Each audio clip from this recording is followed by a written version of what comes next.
Até os pássaros e os ratos. Título nível 2 podem te ouvir sussurrar. O rio Yalu serpenteia como a cauda de um dragão. Entre a China e a Coreia do Norte em seu curso até o mar Amarelo. Em Yazan ele se abre num vale entre as montanhas Paektu, onde a cidade de 200.000 habitantes se espraia entre colinas ondulantes e um alto platô. Coberto de campos, faixas de árvores e sepultaras. O rio, normalmente raso e manso, fica congelado em soli. Coberto de campos, faixas de árvores e sepultaras. O rio, normalmente raso e manso, fica congelado em soli. Durante o inverno, que dura a maior parte do ano, é a região mais fria da Coreia do Norte, com temperaturas que às vezes atingem 40 graus Celsius negativos. Só os mais vivos sobrevivem. Para mim, Yazan era meu lar. Do outro lado do rio fica a cidade chinesa Shanghai, que tem uma grande população de coreanos étnicos. Famílias de ambos os lados da fronteira têm comerciado umas com as outras durante gerações. Quando eu era criança, costumava ficar na escuridão, contemplando as luzes de Shanghai do outro lado do rio, perguntando-me o que estaria acontecendo além dos limites de minha cidade. Era excitante ver os fogos de artifício coloridos explodindo no preto aveludado do céu. Página 19 marco durante os festivais do Ano Novo Chinês. Nós nunca tínhamos coisas parecidas no nosso lado da fronteira. Às vezes, quando eu caminhava rio abaixo para encher meus bordes com água e o vento úmido soprava na direção certa, eu podia sentir o aroma de comidas deliciosas, como macarrão no óleo e bolinhos sendo feitos nas cozinhas do outro lado. O mesmo vento trazia as vozes das crianças chinesas que brincavam na margem oposta. Ei, você! Está com fome aí? Gritavam os meninos em coreano. Não? Cala a boca, seu chinês gordo! Eu gritava de volta. Não era verdade. De fato, eu estava com muita fome. Mas não adiantava falar sobre isso. Cheguei a este mundo cedo demais. Minha mãe estava com apenas 7 meses de gravidez quando entrou em trabalho de parto, e eu pesava menos de 1,5 kg quando nasci. Em 4 de outubro de 1993 o médico no hospital de Yazan disse à minha mãe que eu era tão pequena que não havia nada que pudessem fazer por mim. Ela pode viver ou pode morrer, ele disse. Não sabemos. Mesma para viver, morrer, ele disse. Não sabemos. Eu dependia de mim mesma para viver. Não importava com quantos cobertores minha mãe me embrulhava, ela não conseguia me manter quente. Então, esquentou uma pedra e a pôs no cobertor junto comigo. E foi assim que sobrevivi. Alguns dias depois, meus pais me levaram para casa e aguardaram. Página 20 marco minha irmã, Eumi, tinha nascido 2 anos antes, e dessa vez meu pai, Park Jin-sik, esperava que fosse um filho. Na patriarcal Coreia do Norte, é a linha masculina que realmente importa. Contudo, ele logo se refez de seu desapontamento. Na maioria das vezes, é a mãe quem cria os laços mais fortes com um bebê, mas era meu pai quem vinha me acalmar quando eu chorava. Era nos braços dele que eu me sentia protegida e acalentada. Desde o início, tanto minha mãe quanto meu pai me encorajaram a ter orgulho de quem eu sou. Quando eu era bem nova, morávamos numa casa de um andar no alto de uma colina, acima dos trilhos da ferrovia que se encurvavam como uma espinha enferrujada através da cidade. Nossa casa era pequena e sempre batida pelo vento, e, como tínhamos uma parede comum com os vizinhos, sempre podíamos ouvir o que se passava ao lado. Também podíamos ouvir ratos chiando e correndo pelo forro do teto à noite. Mas para mim era um paraíso. Porque lá estávamos juntos, como uma família. Minhas primeiras memórias são da escuridão e do frio. Durante os meses de inverno, o local mais popular em nossa casa era a pequena lareira onde ardia a lenha, ou o carvão, ou o que quer que conseguíssemos encontrar. Cozinhávamos em cima daquele fogo, e havia canais por baixo do chão de cimento para levar a fumaça até uma chaminé, no outro lado da casa. Esse tradicional sistema de aquecimento deveria supostamente manter o recinto aquecido, mas não era páreo para as noites geladas. No fim do dia, minha mãe estendia um grosso cobertor. Junho, página 21 marco ao fogo e todos mergulhávamos sob as cobertas. Primeiro minha mãe, depois eu, em seguida minha irmã. E por último meu pai, no lugar mais frio. Quando o sol se punha, não se podia enxergar absolutamente nada. Em nossa região da Coreia do Norte, era normal passarem-se semanas e até mesmo meses sem eletricidade, e velas eram um artigo muito caro. Assim, brincávamos de jogos no escuro. Às vezes, debaixo das cobertas. Provocávamos uns aos outros. De quem é este pé? Dizia minha mãe, cutucando com seu dedão. É meu, gritava Yumi. Nas noites e manhãs de inverno, e até mesmo no verão, para onde quer que olhássemos, podíamos ver fumaça saindo das chaminés de Yazan. Nossa vizinhança era muito acolhedora e pequena, e conhecíamos cada pessoa que vivia ali. Se não estivesse saindo fumaça da casa de alguém, íamos lá bater a sua porta para verificar se estava tudo bem. Os caminhos não pavimentados entre as casas eram estreitos demais para os carros, embora isso não fosse um grande problema, já que havia tão poucos carros. As pessoas em nosso bairro andavam a pé, ou de bicicleta, ou de moto, para os poucos que podiam ter uma. Os caminhos ficavam escorregadios de lama depois de chuva, e esse era o melhor momento para as crianças da vizinhança brincarem de seu jogo de pega-pega favorito. Mas eu era menor e mais lenta que as outras de minha idade, e para mim sempre foi difícil acompanhar a brincadeira e me manter de pé. Quando comecei a ir à escola, eu às vezes tinha de brigar com as crianças mais velhas para me defender. Ela, página 22 marco também não era muito grande, mas era esperta e ágil. Era minha protetora e companheira nas brincadeiras. Quando nevava, me carregava até o alto das colinas que cercavam nosso bairro, punha-me no colo e envolvia os braços em torno de mim. Eu segurava firme enquanto voltávamos deslizando sobre nossas nádegas, gritando e rindo. Eu era feliz por ser parte do mundo dela. No verão, todas as crianças desciam para brincar no rio. Mas nunca aprendi a nadar. Eu só ficava sentada, ribanceira enquanto os outros patinhavam na corrente. Às vezes minha irmã ou minha melhor amiga, e odiei. Viam que eu estava sozinha e me traziam algumas pedrinhas bonitas que tinham achado no fundo do rio. Às vezes me seguravam nos braços e me carregavam um pouco na água, antes de me levarem de volta para a margem. E eu tínhamos a mesma idade e vivíamos na mesma região da cidade. Eu gostava dela porque éramos boas em usar nossa imaginação para criar nossos próprios brinquedos. Podiam-se encontrar à venda no mercado algumas bonecas e outros brinquedos fabricados, mas em geral eram caros demais. Em vez disso, fazíamos tigelas e pequenos animais de barro, e às vezes até tanques em miniatura, brinquedos de caráter militar feitos em casa eram muito comuns na Coreia do Norte. Mas nós, meninas, tínhamos obsessão por bonecas de papel e passávamos horas recortando-as de papel grosso, fazendo para elas, das sobras, vestidos e echarpes. Às vezes minha mãe fazia cata-ventos para nós, e nós os prendíamos na passarela de metal sobre a estrada, a qual chamávamos de Ponte da Nuvem. Anos depois, página 23, marco quando a vida ficou muito mais difícil e mais complicada. Eu passava por essa ponte e pensava como ficavam felizes ao olhar aqueles cata-ventos girando a menor brisa. Quando eu era pequena, não ouvia os ruídos mecânicos de fundo, como agora na Coreia do Sul e nos Estados Unidos. Não havia caminhões revirando o lixo, buzinas soando ou telefones tocando em toda parte.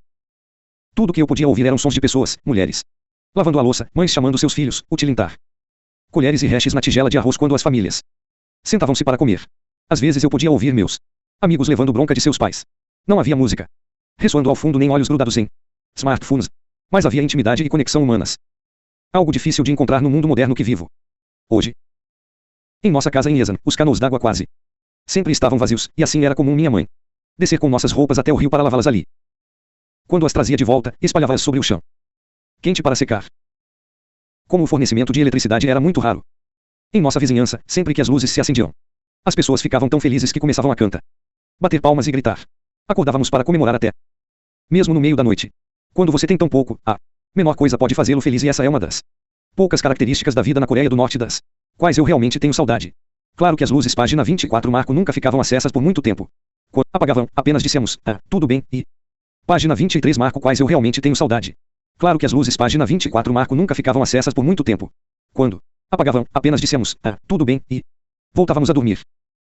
Mesmo quando a eletricidade chegava, a potência era muito baixa, e assim muitas famílias tinham um amplificador de voltagem para poder aparelhos.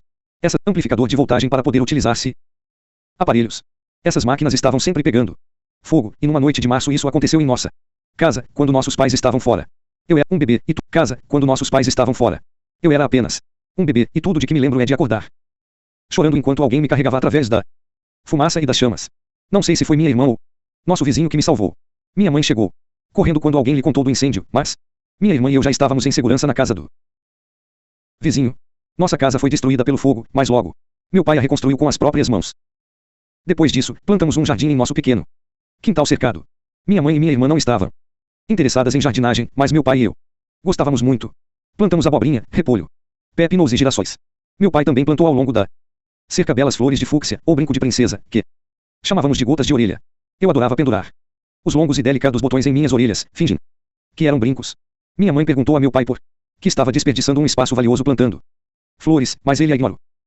Na Coreia do Norte, as pessoas viviam perto da natureza e desenvolveram a habilidade de prever como estaria o tempo no dia seguinte. Não tínhamos internet. E geralmente não conseguíamos assistir às transmissões página 25 marco do governo na televisão por causa da falta de eletricidade. Assim, tínhamos de imaginá-las nós mesmos. Durante as longas noites de verão, nossos vizinhos sentavam-se todos do lado de fora das casas, ao ar livre. Ao anoitecer, não havia cadeiras, sentávamos no chão, olhando para o céu. Se víssemos lá em cima milhões de estrelas, alguém observaria, amanhã vai fazer sol. Todos murmurávamos em assentimento. Se houvesse estrelas, alguém observaria, amanhã vai fazer sol. Todos murmurávamos em assentimento. Se houvesse apenas milhares de estrelas, algum outro poderia dizer, parece que amanhã o dia vai ser nublado. Esse era o nosso método local de previsão do tempo. O melhor dia de todo o mês era o dia do macarrão. Quando minha mãe comprava a massa do macarrão, fresca e úmida feita numa máquina na cidade. Queríamos que a massa durasse bastante tempo, e para isso a estendíamos no chão quente da cozinha para secar. Para minha irmã e para mim, era como um dia de feriado, porque surrupiávamos alguns macarrões e os comíamos enquanto ainda estavam macios e doces. Em meus primeiros anos, antes de nossa cidade ser atingida Pela pior fase do período de fome que assolou a Coreia do Norte em meados da década de 1990, nossos amigos costumavam aparecer e nós dividíamos o macarrão com eles. Na Coreia do Norte, era de supor que você dividisse tudo. Mas depois, quando os tempos ficaram muito difíceis para minha família e para o país, minha mãe nos disse para mandar as crianças embora. Não podíamos nos permitir dividir nada. Nos bons tempos, uma refeição familiar consistia em arroz, quiche, link asterisco algum tipo de feijão e sopa de algas. Mas eram itens caros demais para comer em tempos magros. Página 26 marco às vezes deixávamos de fazer uma refeição e frequentemente tudo o que tínhamos era um ralo mingau de trigo ou cevada, feijões ou batatas escuras, congeladas e moídas em forma de bolo recheado com repolho. O país no qual cresci não era igual àquele que meus pais tinham conhecido quando criança, nas décadas de 1960 e 1970. Quando, das necessidades básicas de 1960 e 1970. Quando eles eram jovens, o Estado cuidava das necessidades básicas de todos, roupa, tratamento médico, alimentação. Quando terminou a Guerra Fria, os países comunistas que tinham amparado o regime da Coreia do Norte a abandonaram, e nossa economia, controlada pelo Estado, entrou em colapso. Os norte-coreanos subitamente ficaram sozinhos.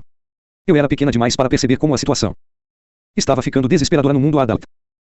Enquanto minha família tentava se adaptar às mudanças maciças na Coreia do Norte durante a década de 1990. Depois que minha irmã e eu adormecemos, às vezes, meus pais ficavam acordados, passando mal de preocupação, se perguntando o que poderiam fazer para nos resguardar de morrer de fome. Tudo que eu conseguia ouvir, aprendi rapidamente a não repetir. Fui ensinada a nunca expressar minha opinião, nunca perguntar nada.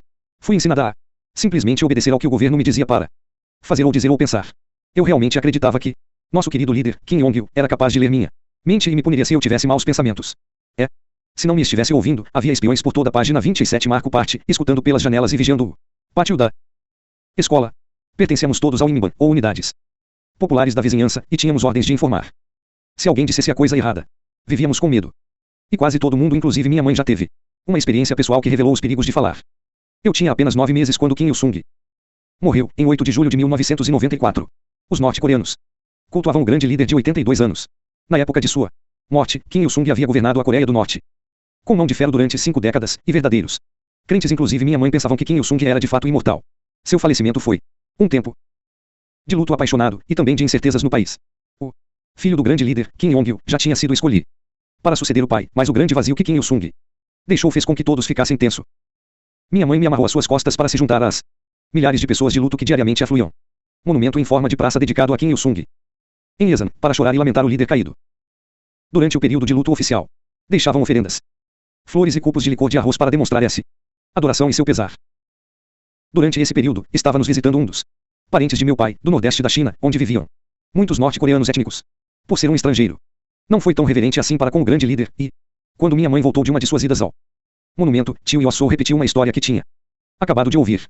O governo de Pyongyang havia anunciado que Kim Il-sung morrera de um ataque do página 28 marco coração, mas Yossou relatou que um amigo chinês lhe dissera que tinha ouvido de um policial norte-coreano que isso não era verdade. A verdadeira causa da morte, disse ele, era o abaigum, diagnóstico comum em ambas as Coreias, a do Norte e a do Sul, que pode ser grosseiramente traduzido como doença causada por estresse mental ou emocional. Yossou tinha ouvido que havia discordância entre Kim Il-sung e Kim Jong-il quanto aos planos do mais velho de entabular conversações com a Coreia do Sul. Pare, disse minha mãe. Não diga nem mais uma palavra. Estava tão aborrecida com o fato de Yossou ousar espalhar rumores sobre o regime que teve de ser rude com seu hóspede a ponto de fazê-lo se calar. No dia seguinte, ela e sua melhor amiga visitavam um monumento para depositar mais flores quando notar que alguém tinha vandalizado as oferendas. Oh, há tanta gente má neste mundo, disse a amiga. Você tem razão, disse minha mãe. Você não ia acreditar nos rumores malignos que nossos inimigos estão espalhando. E então contou à amiga sobre as mentiras que tinha ouvido. No outro dia, ao atravessar a ponte da nuvem, notou um automóvel que parecia ser um carro ofício estacionado na pista abaixo de nossa casa, com um grande grupo de homens reunidos em torno dele. Imediatamente soube que algo terrível estava prestes a acontecer. Os visitantes eram agentes à paisana da temida Buvibu, ou Agência de Segurança Nacional, que mantinham os campos de prisioneiros políticos e investigavam ameaças ao regime. Todos sabiam que esses homens, página 29 marco, podiam te levar embora para nunca mais se ouvir falar de você. Pior, eles não eram locais, tinham sido enviados da sede central.